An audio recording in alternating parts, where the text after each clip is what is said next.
Getting old is confronting, especially if you're in poor health. How good is it to bathe? I get a sense of comfort immersed in the water. China is facing a tsunami of the elderly, millions of them. The challenge, how to look after them. In Beijing, home bathing services are booming, one way to make life easier. But his daughter says it's expensive and families need more support.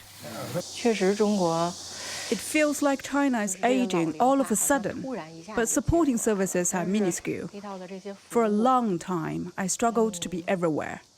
How do I work and take care of my father and the kid at the same time? More than 700 miles away in Shanghai, it's very different. Jian Jingju and her daughter Sarah pick up affordable meals provided by the city for the elderly.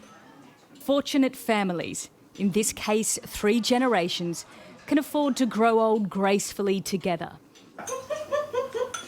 But now the government is suggesting younger Chinese may have to work longer and retire later. While it says it will be gradual and voluntary, it's a significant shift. I'm imagining that some people would feel disappointed and frustrated by this new policy, but I can also imagine other people saying, "Yay!"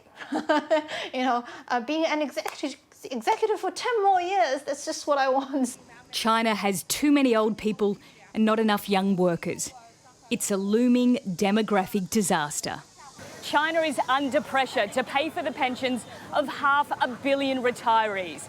Because the way things are going, the country's pension pot could be empty in a decade.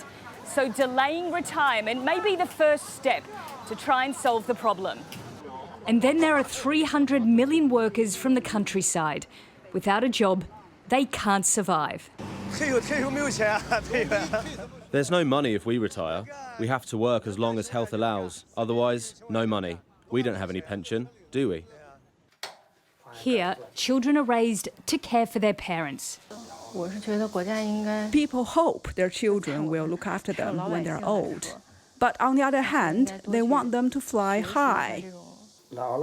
And it is a dilemma that China is yet to solve. Nicole Johnston, Sky News, Shanghai.